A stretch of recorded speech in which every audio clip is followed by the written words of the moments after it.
तो किसी ने रूम में आके बताया कि भाई जल्दी से पैकअप वगैरह करो, जाने की तैयारी करो, रशिया ने अटैक कर लिया। It was too late that time, तब तो फिर जाने का कोई स्कोप ही नहीं था कि बाहर कैसे जाएँ, क्योंकि बॉम्बिंग हो रही है, बाहर रशियंस आ रखे, तो it's not safe to step. जब हम ट्रेन स्टेशन की तरफ जा रहे थे, बगज़ाल की तरफ, तो वहाँ पे जाते-जाते मतलब आस-पास की दुकान है, लोग दुकान में फेंक के लूट रहे हैं, कोई टीवी लेके भाग रहा है, कोई कुछ कर रहा है। आगे थोड़ी 1 आध किलोमीटर आगे जाके एक टैंक पड़ा हुआ है ब्लास्ट है, कहीं पे जाके किसी की बॉडी पड़ी हुई है। कहते हैं फियर ऑफ डेथ सबसे बड़ा फियर होता है।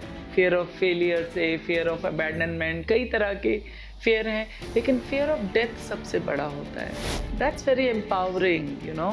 कहते हैं कि एक एम्पावर्ड मदर एम्पावर्ड बच्चा बड़ा करती है, एक डरी हुई माँ डरा हुआ बच्चा करती है, एक एंजाइटी से भरी हुई माँ बच्चे को हमेशा एंजाइटी देती है। जब वो ट्रेन चलने वाली थी, अचानक से वहाँ पे भीड़ इतनी सारी थी, लोग पागल हो रहे थे चढ़ने के लिए, तो वहाँ पे फायरिंग हो गई अचानक से। जो कंडक्टर था उसने पिस्टल निकाल के ऊपर ही फायरिंग कर दी 2-3 बार। तो ऐसे ही सब डर गए, सब इधर-उधर भागने लगे। नमस्कार दोस्तों, आज का पॉडकास्ट बहुत इंटरेस्टिंग होने वाला है। आज मेरे साथ है अरमान और उनकी मदर रोमिला। अरमान महज 17 साल का था जब 23 फरवरी 2022 में वो यूक्रेन में था और रशिया ने यूक्रेन पर हमला किया था। 23 फरवरी से 7 मार्च 2022 का जो सफ़र था, वो आज वो शेयर करेगा कि वो किस तरह से उन 13 दिनों में इधर से उधर तक रोमानिया तक पहुंचे और उसने क्या-क्या सीखा, उसके लाइफ टाइम लर्निंग्स क्या रहीं। सो आज उन्हीं के साथ देखिए एक मदर ने क्या महसूस किया और अरमान की वो जर्नी। सो जुड़े रहिए हमारे साथ आज के पॉडकास्ट में। So welcome Arman. Thank you. So अब तो 2 साल, 2.5 साल हो गए हैं। आप यूक्रेन में एमबीबीएस करने गए थे। हाँ जी। सिर्फ 17 साल के थे। यस। सो 23 फरवरी 2022 में उस रात को हाँ जी। हुआ क्या था? उस दिन रात में अचानक से हम सब सो रहे थे, तो शोर-शराबा होने लग गया, हल्ला मचने लगी, तो हमें पता नहीं था हुआ क्या। तो अचानक से हमारे रूम का गेट खुला, तो किसी ने रूम में आके बताया कि भाई जल्दी से पैकअप वगैरह करो, जाने की तैयारी करो, रशिया ने अटैक कर लिया। तो हमें लगा कि इतना कुछ सीरियस होगा नहीं, तो हम नॉर्मल था तब उस टाइम कि चलो ठीक है, हमारे खार्किव एरिया से बाहर है। तो उसके कुछ टाइम कहाँ पे बाद था आपका? Kharkiv Kharkiv, Kharkiv. Kharkiv, okay. तो उसके बाद हमने फिर थोड़ा टाइम रुके रहे, फिर सुबह के 7-8 बजे फिर हमें एक एडवाइज़री आई कि आप जो भी खाने-पीने का है, जो भी है, आप सब लेके रख लो, 3-4 दिन तक आप वहीं हॉस्टल में रहो, वहाँ पे बंकर में। फिर आप सारा अपना सामान लेके बंकर में चले जाओ। तो हमने सामान वगैरह लिया, सारा खाने-पीने का जो भी हुआ, तो उसके बाद कुछ टाइम बाद फिर सबको बंकर में शिफ्ट कर दिया, जितने भी बच्चे थे पूरे, क्योंकि 3-4 हॉस्टल थे, तो एक हॉस्टल इस साइड और बाकी 3 उधर, तो हर हॉस्टल में अलग-अलग जगह पे स्टूडेंट्स थे, तो हमारे में कम से कम नियरली 1000 स्टूडेंट्स, तो हमारे उसी बंकर में थे। तो बंकर कितनी दूर था? बंकर दूर नहीं था, हमारे हॉस्टल में था, मतलब अंडरग्राउंड था। Oh wow! तो ये सारा कुछ अंडरग्राउंड पहले से प्रिपरेशन, अंडरग्राउंड हर जगह पहले बंकर। से था। ओके, मतलब बंकर भी एक टाइप का बेसमेंट था, लेकिन वो ओके। ठीक था, सिक्योर जगह थी। इससे पहले कभी वॉर के बारे में सुना था? वॉर के बारे में सुना बहुत है, लेकिन एक्सपीरियंस कभी नहीं किया, पहली बार एक्सपीरियंस है। और कितने आपके कितने की सारे इंडियन स्टूडेंट्स थे या सारे ऑल ओवर द वर्ल्ड आए हुए थे? नहीं, सारे इंडियन थे, हमारे साथ जो थे वो इंडियन थे, फिर बाद में हमें आगे जाके फिर थोड़े इधर-उधर के लोग मिले, पाकिस्तानी, फिर थोड़े लोकल वगैरह, उन सब से फिर बाद में जाके मिले। तो जब आप वहाँ पर 3 दिन रहे, तो खाना-पीना कैसा रहा? खाना-पीना तो शुरुआत में तो इतना कुछ था नहीं, क्योंकि वहाँ पे ऐसा था कि जितने भी बच्चे थे सबका अलग-अलग मेस कार्ड था। तो जिनका मेस था वो तो पहले से वॉर के पहले से ही मेस में ही जाके खा रहे थे, और जिन बच्चों का नहीं था उनका वही था, अपना खुद बना के खाना है। तो उस टाइम पे 3-4 दिन तक वहाँ पे खाना आया ही नहीं था। मतलब 3-4 दिन तक कोई खाना नहीं, कुछ नहीं, आपको अपना बनाओ, अपना करो, अपना देखो। तो उसके बाद 4th 5th डे पे जब हम वहाँ पे थे, उसके बाद जाके वो उन्होंने हमें फिर सब खाना प्रोवाइड किया। वहाँ पे मेस में लेके गए, फिर जब बॉम्बिंग कम हो गई, फिर उसके बाद हम मेस में गए थे। तो पेरेंट्स से कॉन्टैक्ट कैसे हुआ? वाई-फाई था? हुआ क्या? What was it? पेरेंट्स के साथ कॉन्टैक्ट ऑन एंड ऑफ रहा, जैसे सबको टेंशन थी कि वॉर हुए हैं, सबके बच्चे वहाँ पे सब घबराए हुए थे, लेकिन वही था, बीच में थोड़े टाइम बात हो पाई, जब स्टार्ट हुआ था, फिर उसके बाद नेटवर्क चले गए थे, तो हमारे पे सब फ़ोन एयरप्लेन मोड पे करना पड़ा था। तो फिर 3-4 दिन तक रेडियो साइलेंस, कुछ पता नहीं कुछ था। नहीं। तो आपके जो प्रोफ़ेसर्स थे या आपके जो हॉस्टल के थे, कॉलेज के जो वही। लोग थे, उन्होंने कोई ब्रीफिंग दी, कुछ बताया उन्होंने ब्रीफिंग आके? कुछ नहीं बताया था, हमें बस ये पहले बोलते थे कि वॉर हो सकती है, तो अगर आपको इंडिया जाना, आप इंडिया चले जाओ। पर इंडिया कैसे जाएँगे? वही तो उस it was too late that time, तब तो फिर जाने का कोई स्कोप ही नहीं था कि बाहर कैसे जाएँ, क्योंकि बॉम्बिंग हो रही है, बाहर रशियंस आ रखे हैं, तो it's not safe to step outside. Okay, so यहाँ पे मैं रोमिला आपसे बात करूँगी। सो रोमिला अरमान की मदर हैं और she went through what I hope no mother should go through. Romila, उस टाइम क्या हुआ? मेरे हम लोगों के कुछ नहीं मालूम था पहले। 1 दिन पहले मेरे ब्रदर इन लॉ का कॉल आया ऑस्ट्रेलिया से, तो उन्होंने बोला कि भाभी आपको कुछ मालूम है, अरमान से बात हुई है आपकी?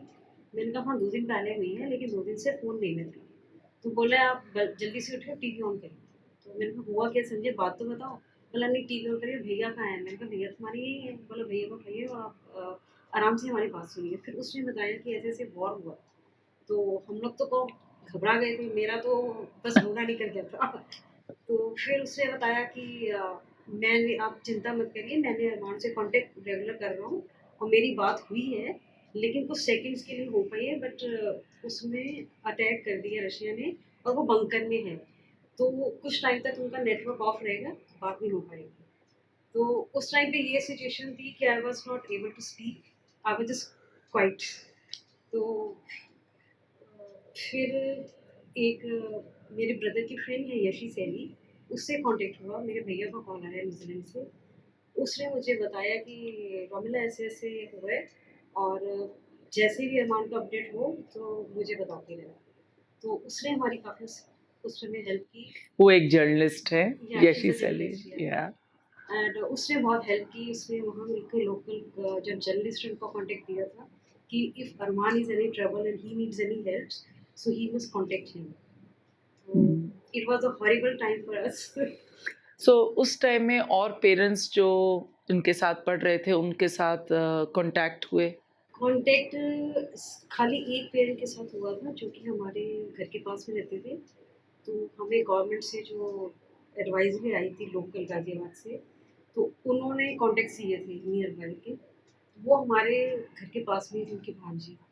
तो उनसे कॉन्टैक्ट में था, बोले कि जो भी आप उनके कॉन्टैक्ट में रहना। तो उनकी भी भांजी थी इसी सेम कॉलेज में जिसमें अरमान था। तो लेकिन उनको भी कुछ मालूम नहीं था। वो बोल रहे कि ये है कि वो वहाँ से निकल चुकी है कॉलेज से, लेकिन अभी रास्ते में है, अभी हमें कॉन्टैक्ट में नहीं है। तो गवर्नमेंट लगातार आप लोगों से हाँ, कॉन्टैक्ट में थी? गवर्नमेंट की बहुत हेल्प रही।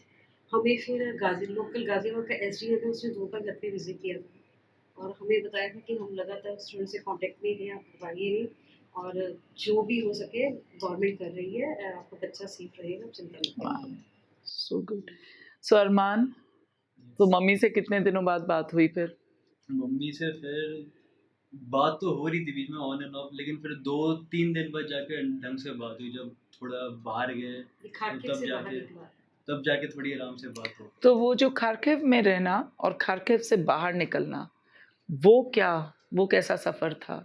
और तब तक तो ये भी खबर थी कि बस बंद होने वाली है, हुई है वॉर तो हो जाएगी, 1 महीने में बंद हो हमारे जाएगी। ये था कि हॉस्टल में ना सबने पहले अपना-अपना ग्रुप बना रहे थे कि हम इतने-इतने लोग हैं, हम 8-10 जने हैं, 5-6 जने हैं, हम निकल जाएँगे यहाँ से कैब करके कैसे करके हम पोलैंड के बॉर्डर या हंगरी के बॉर्डर पे जाएँगे। तो उन सबका प्लान बना, तो हमने ये सोचा कि हम 1 आध दिन और रुक जाते हैं, एक बार यहाँ रुक जाते हैं, थोड़ा आराम से चले जाएँगे। फिर ऐसे करते-करते रात में बजला सभी चले गए। तो हॉस्टल में हम कुछ ही लोग बचे, हम 4 लोग थे।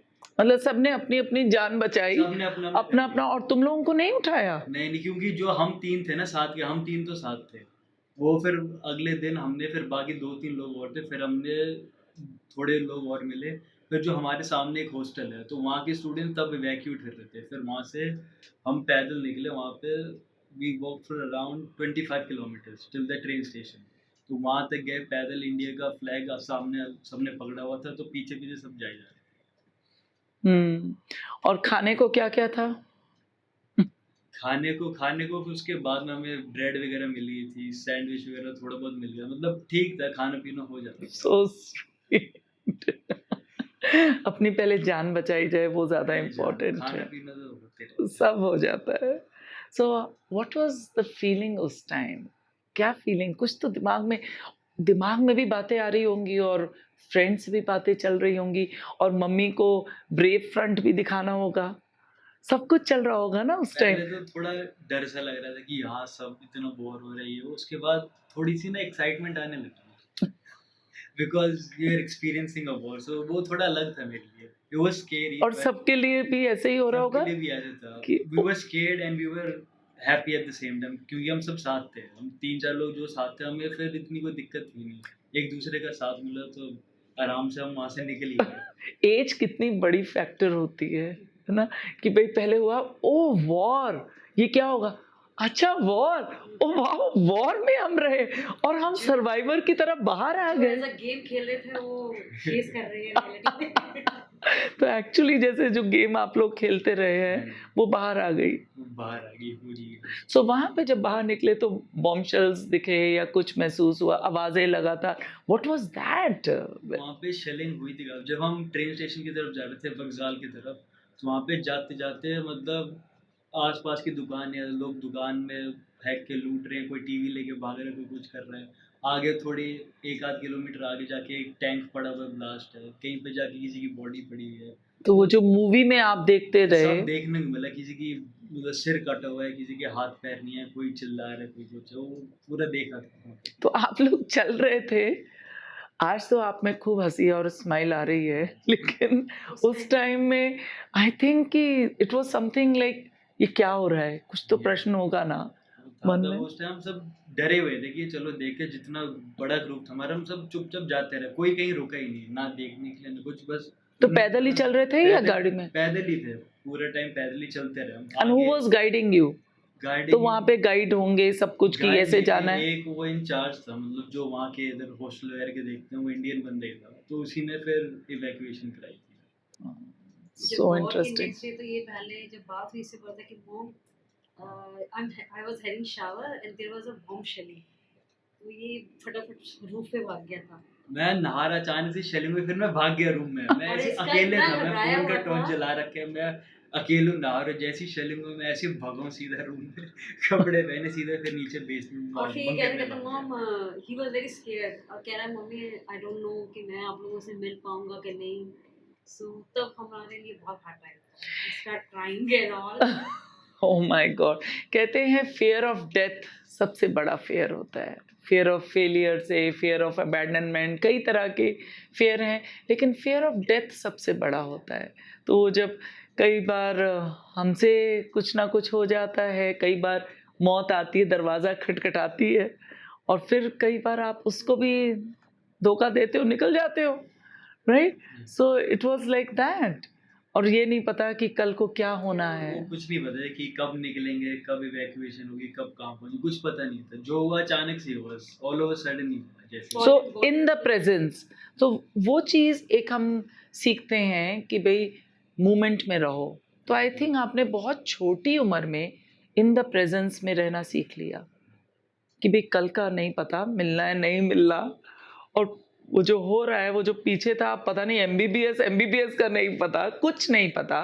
इन द मोमेंट सर्वाइव करना है। सो आई थिंक वो सर्वाइवल वाला इंस्टिंक्ट सबसे ज़्यादा जागा होगा मेन आपके थिंग अंदर। सर्वाइवल ही था कि बाकी सब छोड़ो, मेन थिंग इज़ बच लो। बच के निकल जाओ। क्योंकि वहाँ पे काफ़ी बच्चों ने टिकट बुक की थी, वो फ्लाइट की, तो उनकी 23-24 तारीख की थी, वॉर के अगले दिन, या एक तो 25 तारीख की। वो कैसे टिकट बुक की वो थी? कीव पहुँच गए थे, बाय ट्रेन बाय बस पहुँच गए थे। जैसे ही वो कीव पहुँचे, वो एयरपोर्ट ही बॉम्ब कर दिया। तो वो बच्चे जो वहाँ पहुँचे थे, फिर वो उन्हें कहीं और जाना पड़ा। वो कीव पहुँचे, इतने में फ्लाइट लेने जाने थे, एयरपोर्ट पे से। फिर उन्होंने अलग जगह, दूसरी जगह उन्हें शेल्टर मिला गवर्नमेंट की तरफ से, फिर वहाँ जाके वो रह गए। तो अरमान वो 23 फरवरी से लेकर 7-8 मार्च तक 2022 वो जो एक सफ़र था जब आप यूक्रेन से खार्किव से निकले और रोमानिया पहुँचे जहाँ पर आपको इंडियन प्लेन आपको लेने आया। वो 13-14 दिन का सफ़र कैसा रहा? वो काफ़ी हेक्टिक था वो 13-14 दिन के सफ़र। पहले तो जितना टाइम हॉस्टल में काट लिया, उसके बाद फिर हम जब ट्रेन स्टेशन पहुँचे वहाँ पे हमें ट्रेन मिली नहीं थी क्योंकि वहाँ पे वो इंडियंस को अलाउ नहीं कर रहे थे आने के लिए। फिर बाकी 1 आध दिन और रुक के हम 2 दिन रुके थे वहाँ पे ट्रेन स्टेशन पे। तो 1 दिन बाद फिर पता चला उन्होंने बोला था कि आप ट्रेन में जा सकते हैं but only women and children allowed. तो हमारे साथ 2 लड़कियाँ थी, हमने उन्हें बोल दिया था कि अब तुम ट्रेन में बैठ जाओ, तुम पोलैंड के बॉर्डर पहुँच जाओ, हम इतने में वहाँ पहुँच जाएँगे। तो तुम लोग सब वही फर्स्ट ईयर और वो पूरे फर्स्ट, सेकंड, थर्ड ईयर मतलब ये स्टूडेंट्स ही सारे थे एमबीबीएस के? हाँ जी। Oh wow! और then you took this decision कि भी तुम्हारे ग्रुप में से जो लड़कियाँ हैं वो वहाँ बैठ हाँ जाएँ। जी। I like that. ये मूवीज़ का असर भी है, मूवीज़ में देखते हैं और अनाउंसमेंट्स होती हैं और किस तरह से हम बच्चे और औरतों को बचाया जाता है, तो वो आपने बहुत छोटी उम्र में महसूस कर लिया। And then what happened? तो हमने उन्हें ट्रेन में बैठा दिया, वो ट्रेन चलने वाली थी, अचानक से वहाँ पे भीड़ इतनी सारी थी, लोग पागल हो रहे थे चढ़ने के लिए, तो वहाँ पे फायरिंग हो गई अचानक से। जो कंडक्टर था उसने पिस्टल निकाल के ऊपर ही फायरिंग कर दी, 2-3 बार। तो ऐसे ही सब डर गए, सब इधर-उधर भागने लगे, तो जो दोस्त 2 बैठी थी ट्रेन पे, वो कूद के आ गई सीधे कह रहे हमें नहीं जाना, हम साथ में जाएँगे कोई नहीं। तो वो कूद के आ गए, फिर हम 2 दिन और रुके थे वहाँ पे कि बोलते कि ट्रेन आएगी, आएगी, तो आई नहीं वहाँ पे। उसके बाद हम वहाँ से निकल गए बक्साल के लिए, वो एक दूसरा वो पेसोचिन की तरफ सेफ हाउस था। तो हम वहाँ पहुँचे, वहाँ पे फिर कुछ इंडियंस थे, वहाँ पे हम रुके 1 दिन। उसके बाद खाना-पीने किया, रेस्ट किया, फिर उसके बाद हमें एक बस मिली। बस लेके गई हमें टर्नों पे। वहाँ पे जो दूसरा एक पुराना कॉलेज था, तो वहाँ पे हम रुके थे। मतलब 1 नाइट, 1 नाइट रुके वहाँ पे, तो हमें वहाँ पे थोड़ा बहुत खाना खाया, रेस्ट किया। उसके बाद से हमें लेके गए रोमानिया के बॉर्डर। रोमानिया के पूरे बॉर्डर ही रोमानिया के बॉर्डर से पहले ही हमें उतार दिया था। तो फिर बॉर्डर से लेके वहाँ तक हमें फिर पैदल जाना था। फिर आगे जाके बॉर्डर की तरफ फिर एमईए वाले मिले थे, फिर उन्होंने हमें अंदर रोमानिया के अंदर एंट्री कराई। वाओ! तो वो जो 13 दिन में तुम्हारी आपस में जो बातें हो रही थी, उसमें बस सर्वाइवर का एक इश्यू होगा, सर्वाइवल। बस सर्वाइवल ही था कि बस कैसे निकलें यहाँ से जल्दी घर पहुँचे। अब मुझे लगता है कि लाइफ़ टाइम के लिए वो दोस्त बन गए होंगे आपके? बन गया। वो बाकी अलग-अलग जगह में है लेकिन अब ठीक है सबका कॉन्टैक्ट है। This is a story to be told and shared to the coming generation कि क्या हुआ था। जैसे हम अपने टाइम में पार्टीशन की बातें सुनते हैं कि पेरेंट्स कैसे आए, पाकिस्तान से इधर आए, तो अक्रॉस बॉर्डर और कितना कुछ हुआ और एक वॉर के टाइम में एक बच्चों की ज़िंदगी की एक पूरी की पूरी पर्सनैलिटी चेंज हो जाती है। तो अरमान, तब का अरमान, वहाँ जाना और फिर 3-4 महीने में ही ये वॉर शुरू होना और आज का अरमान, इसमें क्या फ़र्क आया है?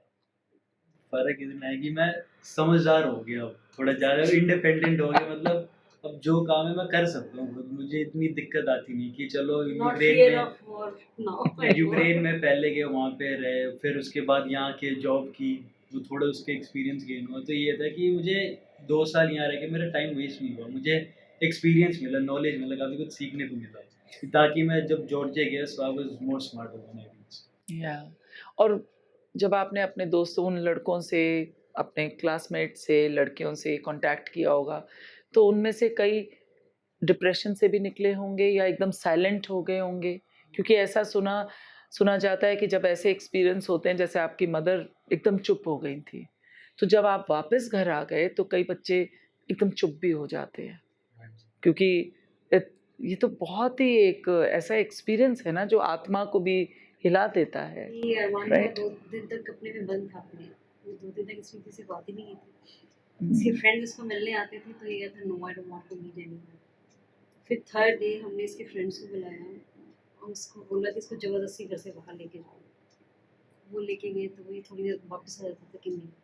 तो ये अपनी जब रूम में सो रहा था सिस्टर्स के साथ में थी तो ये रात को उठ के वॉर की बातें करता था और जो बैग था हमेशा अपने पास रखता था इसको बैग लेके नहीं नहीं इसको मत लेके जाओ इसको मेरे रूम में छोड़ दो। 3 दिन तक तो ये अपने कमरे में ही बंद था खाने वाने के लिए देते थे तो बोला नहीं बोला भी मुझे रात को बस यही लग रहा है कि यहाँ कहीं से बॉम्ब गिर जाएगा कहीं से कुछ हो जाएगा कहीं फायरिंग कर देगा। वो 3 दिन इसके लिए बहुत टफ थे। वाओ! बट 3 दिन के बाद इसके फ्रेंड्स ने और इसकी छोटी सिस्टर ने उन्होंने संभाला इसको। वाह! वो जो एक तो फिज़िकल थकान होती है और एक होता है कि अच्छा घर आ गया और फिर कई यादें रह जाती हैं जिस तरह से आपने बताया कि पूरा फ़िल्म का सीन हो रहा था वहाँ पे। वो चीज़ें भी तो रहती हैं अपने साथ। रहता है। सो अभी भी दिमाग में कई बार आता है अभी उसके भी बाद? आता है, कई बार आता है। जब मैं शुरुआत में इंडिया आया था, जब दिवाली थी तो पटाखे चल रहे थे। मुझे दिमाग में अचानक से वो हो गया था कि बॉम्ब ऐसी तेज़ आवाज़ें आ रही थी। तो थोड़ा रहता है। फिर इसके फ्रेंड्स ने बोला सब इसके ये लोग दिवाली के लिए सेलिब्रेशन के लिए बाहर गए थे 5-6 फ्रेंड। तो जब ये डरने लग गया तो सब इसके फ्रेंड्स ने डिसाइड किया कि इस दिवाली में हम लोग पटाखे नहीं जलाएँगे। तो फिर उसने बोला कि आंटी ये तो बहुत डर रहा है, तो हम लोग पटाखे नहीं जलाएँगे क्योंकि ये तो पटाखे जलते हैं ना तो मुझे यही लग रहा है कि कहीं से बॉम्ब गिर रहा है, बॉम्ब शेलिंग हो रही है। दिवाली पे खास एन्जॉय नहीं किया था लास्ट ईयर इसलिए because of the war. Interesting. Oh my God! और अब आप जॉर्जिया में एमबीबीएस कर रहे हैं। फिर आपका इतना बड़ा दिल कि आपने सोचा कि मैं बच्चे को फिर से भेजूँ। कई माएँ ऐसी हैं जिन्होंने शायद नहीं भेजा था रोमिला। वो कौन-सी चीज़ ने आपको कहा कि नहीं, कि मुझे फिर से स्टार्टिंग भेजना है बच्चे स्टार्टिंग को? में तो पहले जब ये सब देख के तो ये लगा था कि मैं अपने हस्बैंड को बोल रही थी कि नहीं, अब जो भी हो इसको यहीं पढ़ाएँगे, यहीं करेंगे। लेकिन फिर बाद में ये देखा कि नहीं it's a matter of his future. तो इससे पूछा कि बेटा आप अपना लाइन चेंज कर लो। ही वाज़ कह रहा नो मैं करना तो एमबीबीएस ही है। तो फिर ये डिसाइड किया कि देखिए इंडिया में भी आप रहते हो, एक सिटी से दूसरी सिटी जाते हो, सिक्योरिटी तो उसमें भी नहीं है ना। और स्पेशली छोटी सिर्फ जगहों से छोटी जब जगह पे आप लोग गाँव बड़े से शहर में शहर आते हो, तब भी आपको मालूम नहीं है कुछ कि पता क्या नहीं कुछ क्या नहीं होना है। है। तो फिर हम लोगों ने डिसाइड किया कि 2 साल वेट करने के बाद कि अभी 2 साल बहुत हो गया, तो फिर डिसाइड किया कि नहीं, फाइनली हम लोगों ने पहले रशिया भेजने की सोच रहे थे। फिर जब अभी कंटिन्यू वॉर है तो रशिया का आइडिया ड्रॉप करके तो फ्रेंड सर्कल से थोड़ा बात किया तो फिर इसने अपने फ्रेंड से बात की कि कुछ फ्रेंड्स ऑलरेडी जॉर्जिया में ट्रांसफर ले चुके हैं। तो फिर we decided to send him Georgia back. तो 2 साल आप यहाँ पर रहे? हाँ जी। 2 साल कैसा रहा? 2 साल ठीक था, पहले शुरुआत में थोड़ी दिक्कत थी। मुझे थोड़ा-सा ट्रॉमाटाइज़ सा हो गया था मैं आके ना, क्योंकि खाली पड़े हो, कुछ है नहीं करने को, वॉर के बाद घर बैठे रहो, कुछ है नहीं। तो धीरे-धीरे करते-करते फिर दोस्त वगैरह सारे थे ही, उनका भी कॉलेज चल रहा था। फिर एक तरह से उन्हीं के साथ मेरा टाइम कटा कि हाँ, 2 साल मम्मी-पापा के साथ इधर-उधर थोड़ा जस्ट फैमिली फ्रेंड्स में बिज़ी होके फिर मेरा टाइम कट गया। मैंने कहा चलो अभी यही है, जब जाना होगा तब देखा जाएगा, अभी यहीं पे अपना रहो। बट आपने बीच में जॉब भी कर ली। हाँ जी। तो आपने कहा कि चलो लेट्स यूटिलाइज़ द टाइम। हाँ जी। Wow! You are a survivor. एक स्टोरी है आपको आगे आगे की जनरेशन को बताने के लिए। सो आप आगे की जनरेशन जो भी अभी आप भी छोटे हैं, you are 20 years old now. So आप एक 20 ईयर ओल्ड को क्या बोलना चाहेंगे जो स्पेशली जो लोग छोटे शहरों से बड़े में आते हैं और जो इंडिया को छोड़ के बाहर जा रहे हैं पढ़ाई के लिए? वहाँ पे आप what do you feel that you have to tell them? क्योंकि दोस्तों में बैठ के ये तो बोलते होगे ना, यार जब मौका मिलेगा तो हम ये बात बोलेंगे, हम अपनी कहानी बताएँगे। वो कौन-सी चीज़ें हैं जो आप बताना चाहोगे जो शायद अब जा रहे हैं बाहर? तो what I think is that change is necessary, कि जब हम बाहर जाते हैं कि थोड़ी बहुत चेंजेज़ आनी चाहिए, क्योंकि जो हम चीज़ें हम यहाँ पे अपने घर में कर रहे हैं, अपने शहर में कर रहे हैं, वैसे ही सेम एनवायरनमेंट, सेम माहौल हमें बाहर नहीं मिल सकता। तो थोड़ा चेंज ज़रूरी लाना चाहिए, so you can adapt in the environment. And if they go through like this something something you know where it's a challenging, so what should they be doing? उनको क्या करना चाहिए कि अपने आप को संभालना, अपने परिवार को किस तरह से इन्फॉर्म करके रखना, वो कौन सी चीज़ें हैं जो इस यूथ को पता होनी चाहिए once they step out for? Once they step out, mainly the youth, they go out for the higher studies to pursue their other education. The main goal should be that they should be focused on their goal, that what they want to do. And be careful outside. And be careful, yes, obviously. Yeah, that is most important thing. और ऐसा कुछ हो जैसे, क्योंकि जहाँ पर भी आप रह रहे हो वहाँ उस जगह के अपने-अपने चैलेंजेस हैं, राइट? सो वो जो एक ग्रुप जो आपका होता है, अपना ग्रुप जो बन जाता है, वो एक प्रोटेक्शन देता है। So that is also, I think, very important for everybody to make their own group once they go there. Hmm. आप क्या बोलना चाहेंगी रोमिला, क्योंकि आपने वो फील किया, वो हर पल एक ऐसी चीज़ की कि पता नहीं क्या होने वाला है। उसने भी फील किया, बट वो एक एज का डिफरेंस है कि ओके कर लेंगे, हम देख लेंगे और पता नहीं क्या होने वाला है, but still you know we are together and एक होप अलग तरह से है। आप as a mother what you went through, आज की मदर्स जिनके बच्चे बाहर जा रहे हैं पढ़ने के लिए, कुछ छोटे बच्चे जा रहे हैं 18 साल की उम्र में जब बाहर जाते हैं 12th के बाद, और कुछ हैं जो मास्टर्स करने जा रहे हैं, वो पेरेंट्स के लिए आप क्या बोलना चाहेंगे? अब बच्चों को उस माहौल में एडजस्ट होने दो और बार-बार उनको कॉल करके परेशान नहीं करो कि एक बार आपने कॉल कर लिया, बच्चे का वेलबींग पूछ लिया। क्योंकि अगर आप बार-बार कॉल करोगे, तो वो होम सिकनेस फ़ील करेगा वो बच्चा। अब वो जिस कंट्री में जिस पर्पज़ के लिए गया है, वो उसमें फ़ोकस नहीं कर पाएगा। तो it's better that let him do whatever he wants to do. और कॉल अब ठीक है, आप एक बार कीजिए, कई बार बच्चा बिज़ी होता है, आपको कॉल नहीं कर सकता 2-3 दिन तक, या 1 दिन कॉल नहीं किया, तो टेंशन मत लीजिए, वो जैसे ही फ्री होगा अपनी स्टडी से आपको कॉल कर लेगा। Wow, that's very brave.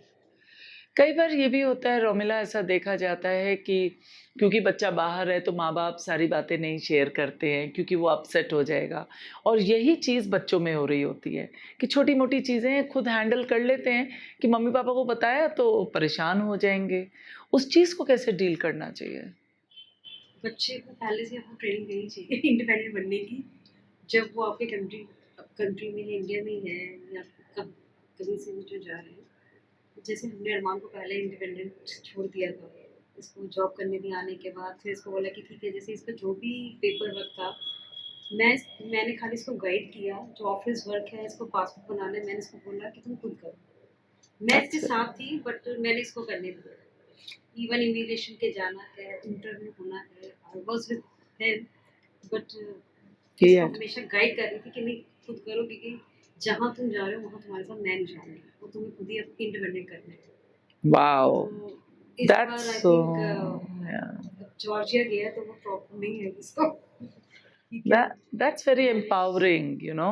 कहते हैं कि एक एम्पावर्ड मदर एम्पावर्ड बच्चा बड़ा करती है, एक डरी हुई माँ डरा हुआ बच्चा करती है, एक एंजाइटी से भरी हुई माँ बच्चे को हमेशा एंजाइटी देती है। जब ये वहाँ से आया है यूके से, हमारे रिलेटिव्स ने सबने बोला है, इसके फ्रेंड्स के पेरेंट्स ने भी, कि अब आप इसको मत भेजना, जो करवाना है मिनी रह के करवाओ, भेजना नहीं। लेकिन ठीक है, हमने उनकी बात सुनी, तो हमने कहा अभी तो वो आया है, अभी हम देखेंगे, लेट हिम सेटल डाउन। तो जबकि जॉर्जिया का भी डिसीज़न हमने जब लिया, तो मेरे रिलेटिव्स इसके अगेंस्ट थे कि वो पहले आया है, अभी 2 साल नहीं हुए, फिर तुम उसको भेज रही हो, तो पहले तो रिस्क से भी आया है। तो फिर ठीक है, भगवान इसके साथ है, he is smart enough now. Wow. Isn't that most beautiful? या it is. I think you must have gone through something yourself. या छोटेपन में जब आपने, क्योंकि आपने जब ऐसी चीज़ें देखी होती हैं, तो आप में हिम्मत आती है और फिर आप अपने बच्चों को भी हिम्मत देते हैं, राइट? सो आपका इंडिया से न्यूज़ीलैंड जाना वो भी एक कहानी रही, यस। और फिर न्यूज़ीलैंड से फिर एक फ़ैसला लेना कि नहीं बच्चों को यहाँ पढ़ाना, वो भी एक कहानी रही। आई थिंक वो पूरी की पूरी जो पर्सनैलिटी है, वो शायद इसने महसूस की और उसमें हिम्मत आई। I think that is what makes a you know coming generation. Yeah so wow! What else Arman? अब क्या करना है? अब कितने टाइम है जॉर्जिया में? अभी है around 4.5 years। Okay, it's first year चल रहा है। And you like the place?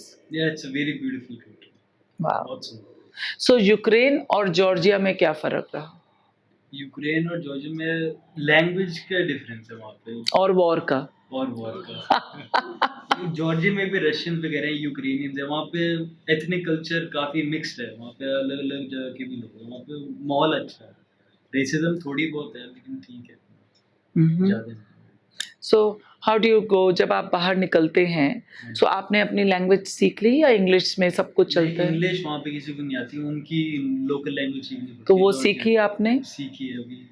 तो वो भी ट्रेनिंग मिलती है बाहर जाके या आप लोग नहीं खुद नहीं, वो खुद करते हो? ही कॉलेज में वो क्लास होती है, हमारा अलग से सब्जेक्ट होते हैं जॉर्जियन लैंग्वेज, जॉर्जियन 1 और जॉर्जियन 2, तो हमें 2 पढ़ने होते हैं। तो उसमें पहले में बेसिक्स पढ़ाते हैं, फिर सेकंड में सेंटेंस बनाना पूरा, कैसे बोलना है, कैसे सब पैराग्राफ ऐसे वगैरह लिखना, वो पूरा उसमें सब। और यूक्रेन में कैसा था सिस्टम? यूक्रेन में भी सिस्टम जॉर्जिया जैसे ही था, वहाँ पे स्टडी पैटर्न सिमिलर है। सो अरमान, तुमने उस वॉर को जिया और आप लकी रहे कि आप अपने घर वापस आ गए, जबकि एक ट्रॉमा भी रहा और आपको यहाँ तक कि दिवाली के पटाखे भी तंग करने लगे। आज जब आप वॉर के बारे में सुनते हैं जिस तरह से हो रही हैं, तो आपको क्या महसूस होता है? आप क्या कहना चाहेंगे कि भाई इज दैट रिक्वायर्ड एक्चुअली, चाहे जितना भी पॉलिटिकल चीज़ें हों, बट आम इंसान के लिए वॉर किस तरह से फील करती है? What do you feel about that? What do you want to share? I mean, things can be resolved even without causing a war. Like जैसे रशिया और यूक्रेन का था, it was everything was peaceful. Everything happened all of a sudden. We didn't know कि कब क्या हो जाएगा. तो जितना हो सके वॉर को अवॉइड किया जाए, Avoid किया. क्योंकि आम इंसान तो वैसे ही पिस जाता है और मर जाता है और बेघर हो जाता है। जनरल लाइफ लॉस्ट होती है कुछ नहीं। हाँ, बाकी और सब ये issues तो एक क्या- पॉलिसी, एक कमांड एंड सारा कुछ इधर से उधर। So amazing. Thank you Armaan, thank you Romila. और ये मेरी बहुत एक ख्वाहिश थी कि भाई मुझे आपसे ये बात करनी है, क्योंकि आप you have gone through that, right? And you have gone through more than that, no? Isn't that beautiful कि किस तरह से हमें जो एक एक्सपीरियंस होता है, जो अचानक कोई ऐसा हादसा हो जाता है, वो पल भर में हमें मैच्योर कर देता है, हमें हिम्मत डालता है, हमें शायद वो चैलेंजेस को, हम वो जो बेसिक वो जो नीड होती है सर्वाइवल इंस्टिंक्ट को, वो जगा देता है। और जैसे-जैसे समय बढ़ता है हमें एक विज़डम आती है कि किन चीज़ों में हमें महत्व देना चाहिए और कौन-सी चीज़ें ज़रूरत है किन चीज़ों की, कौन-सी वो शांति की ज़रूरत है, और वही चीज़ें फिर रिश्तों में भी झलकती है, क्योंकि एक इंसान सेंसिटिव हो जाता है जब ऐसे हादसों से निकल आता है। So have you become more sensitive towards things what's happening around? Become more aware. More I wouldn't say aware, sensitive. but more aware of things, and living in presence, Living in the present time. कि कल का पता नहीं कुछ हो जाए। Live in the present, forget about the future. बाद में जो हो उसका दिक्कत है. So amazing. सो इसीलिए आज का पॉडकास्ट बहुत खास था, क्योंकि यहाँ पे एक बेटे और एक माँ से बातचीत हो रही है, जो अपने एक्सपीरियंस बता रहे हैं, जो बता रहे हैं कि what they went through individually together. और फिर उस माँ में हिम्मत आई कि उसने अपने बच्चे को फिर से भेजा कि जाओ, अब तुम समझदार हो गए हो, अब तुम्हें पता है, और जाइए, मुझे भरोसा है कि तुम ठीक हो, क्योंकि भगवान तुम्हारे साथ है। Isn't that most beautiful? So thank you.